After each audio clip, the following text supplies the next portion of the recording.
The hypocrites scatter when I shine the bright light of reason. I'm Larry Elder. Join me tonight at 7, right here on AM 560, The Answer. Good morning, Dan and Amy. So over the weekend, a couple of announcements. One, obviously it's not an election cycle in Illinois if Pat Quinn's not on the ballot, so he is. He's announced he's running for Attorney General. That's so sweet. Yeah. Do you think he and Erica Harold will have a debate? They should. If he's the Democrat Party's nominee, that's an if.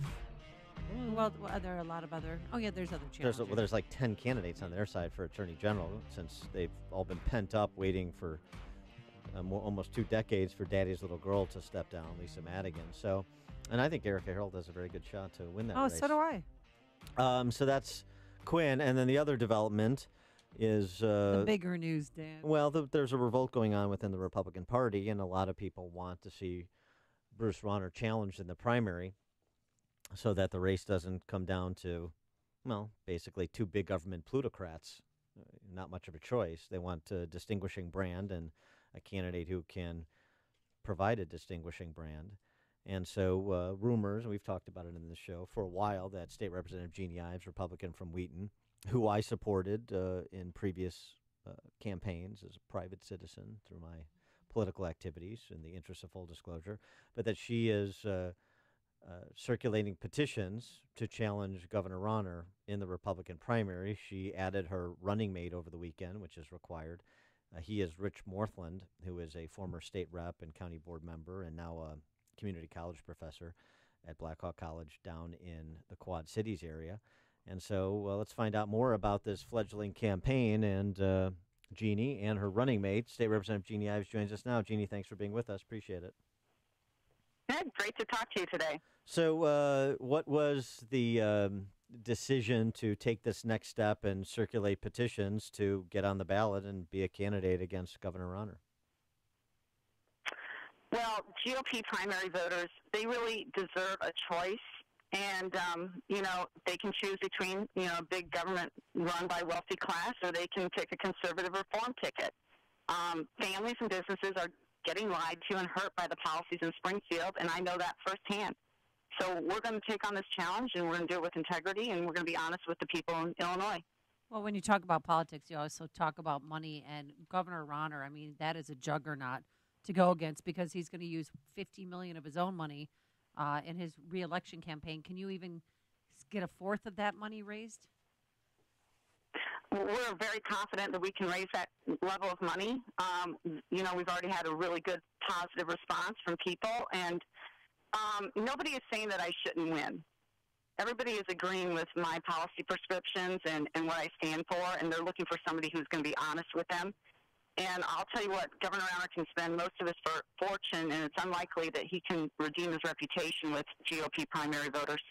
Well, that's the thing, isn't it? It's a challenge for you to get known because you're one of 118 state reps, so people outside of your district probably don't know you as well. You don't get a lot of profile as a state rep around the state, generally speaking.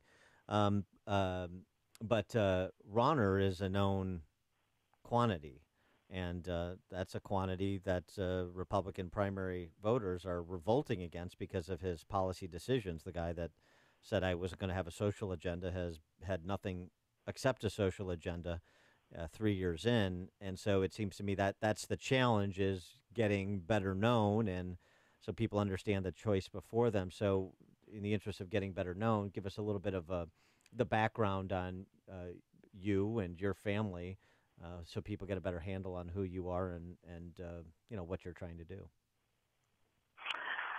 Sure, that's great. So I actually grew up in Vermillion, South Dakota, and went to West Point, and I received a Bachelor of Science in Economics from there. I served 6 years in the Army, and my last assignment was at ROTC in Wheaton College. I left then to raise my family, 5 children, with my husband, Paul, here in Wheaton. And I got to tell you, the best compliment I've ever gotten in my life came from Mr. Cashin, who I know you know, Dan, as well. The longtime gym teacher at St. Michael's. Yeah, gym teacher, long time. And you know what he said to me? He said, you know what, Mrs. Ives, you've raised a solid citizen there, when he saw my son Matt. And I thought, that is the best thing that you can do, is to raise solid citizens and make them a part of society, productive parts of society. And so I spent my time raising my children, doing some volunteer work, tax and accounting work on the side. And then I ran for state rep after serving on the Wheaton City Council. So that's kind of who I am and a little bit about my background. And your husband Paul, also West Point? Yes, my husband Paul's a West Pointer, and our son Nick graduated from West Point. But Nick's a contrarian, so he crossed commissioned to the Navy, and he's going to be a Navy pilot. Yeah, so you you still got talked. so one of your sons. Yeah, right. You still talk to him. I'm yeah. so sorry. Yeah, Yeah, we still talk to him, and he still does root for West Point in the Army-Navy games. see, so that's Oh good, too. boy. Oh, geez. That's all that matters. Yeah, that's really the Army Navy. Yeah, games. yeah. That's the dividing line. So, so one son is in the Navy, and the other is. Don't you have another son that's an Army Ranger? Yes, so Matt is stationed up in Fort Wainwright, Alaska, and he is an Army infantry officer. He graduated ROTC from University of Illinois with a degree in electrical engineering, and he also earned his Ranger tab. So we're really proud of Matt. He's moving into an executive officer position up there in the Stryker Battalion. That's great. Now, have you heard from Governor Ron or anyone in his camp? Have they tried to, persuade you not to run? Because I know there's been rumblings for a while that you might challenge him. No, they have not reached out to me at all, and, we don't expect them to reach out to us at all. But I tell you what, this isn't just one decision that he made on one vote or one particular bill. This is a series of really, I think, bad decisions that feeds into the crony capitalism problem we already have in the state of Illinois. And the other thing that I'm kind of concerned about is, public corruption is literally an everyday occurrence in Illinois. And we have a culture of corruption in this state, and officials overlook it repeatedly, and we need to detect it and, prevent it, and we need to prosecute it. And as the executive of the state, I really think that he has failed to take on that critical issue. Tell us about your running mate, just kind of filling in the blanks here, Rich Morthland, who I know as well. Former state rep from the Quad Cities area. Get a little bit on him and why you chose him to run with you. Well, I think, the reason I chose Rich is that he actually embodies exactly what Illinois is in many ways. We are a farm state, and people forget that. Well, first and foremost, Rich is a farmer. And I think it's important to have somebody like that with that type of background in on policy decisions that are critical to the entire state. And he comes from Rock Island County, which is a county that has been decimated in terms of jobs and economic opportunity, and they're getting out-competed by Iowa. And many citizens are moving across the border to Iowa. So we need his perspective statewide on what's going on. Illinois is more than just the suburbs in the city of Chicago. And Rich is a man of integrity. He served honorably in the State House. He's, a community college professor. He's in the union, by the way. So we're really excited to have both Rich and his wife, Betsy, who is just a fireball on our team. And we think that we're going to resonate with everybody. Now, besides big names, big-name Republicans such as Dan Proft, yeah. are others supporting you? I know we had Congressman Peter Roskam on our program on Friday, and he seemed very open to the possibility that you would run for governor. Yep, Peter is a close friend of mine. In fact, I'm his state rep, so I'm thrilled to have the support of, prominent Republicans like Peter.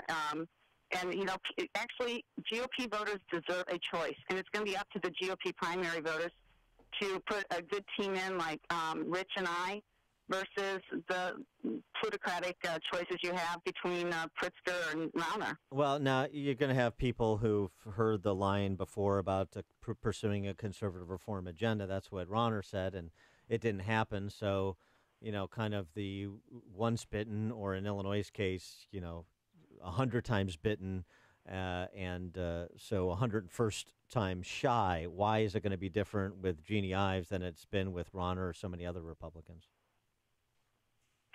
Well, we're going to take a different tactic when we put in policy. We're going to hyper-focus on what we need to do, and we're going to make sure Illinoisans understand how desperately we need job creation and we need to become business-friendly. Because I know firsthand that taxpayers and businesses are the last consideration in any conversation down in Springfield. So we elected Governor Rauner literally he was also elected to be the backstop for any bad policies coming out of the legislature.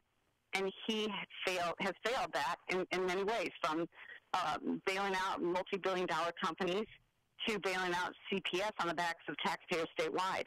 We elected him to do something differently. And he could have turned the conversation and put his voice in many of those critical meetings, and he failed to do so. So, look, both Rich and I have a policy background, and we understand exactly the game that's going on, and we're going to insert ourselves in those conversations and make sure that taxpayers are heard and not just lobbyists and special interests. Well, I suppose also you have a voting record, as does Rich, and so you can compare and contrast your voting record with the choices that Rauner made on so many of these issues that have angered Republican primary voters, from HB 40 to sanctuary state to trans birth certificate to the crony capitalist legislation that you were one of the few to reject. So that those are opportunities for contrast to kind of establish credibility, I suppose.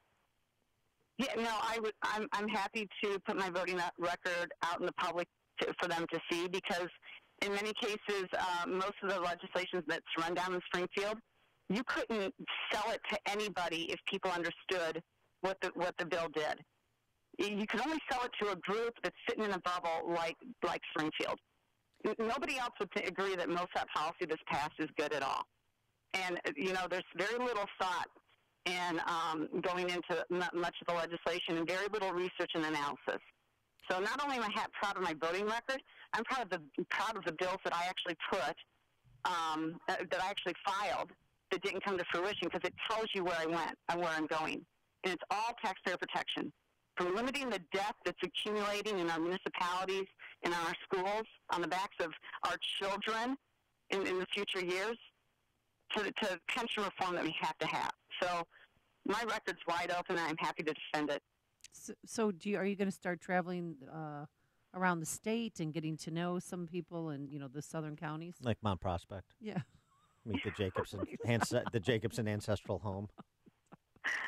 I'm thrilled. My calendar is filling up quickly, and our team is ready to do all the work and meet all the people that we need to make this successful. And I've been invited already to events around the state. So we have a broad base of support already, and that just excites our team. And you said something at the outset I just kind of wanted to pick up on, the people that you're talking to. Nobody's saying that you shouldn't win. Because, you're going to run up against conventional wisdom that says, oh, she can't win, Rauner's money, and nobody knows who she is. I mean, this is the easy analysis. This is why people take it, because it's the easy analysis, and we're content to be prognosticators so much of the time rather than try to work for what we want to see happen. It's easier just to predict what will happen. And so, but how do you run into, or how do you respond to that conventional wisdom that's tinged with a healthy dose of fatalism about the party and the state? Well, I have a lot of trust in the majority of the voters in the state of Illinois. And I think overall, Illinoisans are still very much practical Midwesterners. And while this looks like a David versus Goliath race, and maybe it is right now in terms of money, a better story really is the emperor's new clothes. So we're going to expose the fact that they have, literally no clothes on much of their policies. And I think that when you're confronted with the truth about what's going on in Springfield, the voters will turn away from that and actually vote for somebody who they know has a backbone that's going to stand for them. So that's our try. We have to get the money and the resources to get that message out. But we're confident once people hear our message, it will resonate with them. I don't like thinking about the Rauners with no clothes on. Oh. So I don't know if I like that metaphor. But otherwise, I of course like what Jeanne Ives has to say. State Representative Jeanne Ives, Republican candidate for governor in the making. There's a caveat there. She's got to file by December 4th. Still a decision to make. Jeannie, thanks for joining us. Appreciate it. Well, good day. Thank you for having me. And she joined us on our turnkey.pro answer line.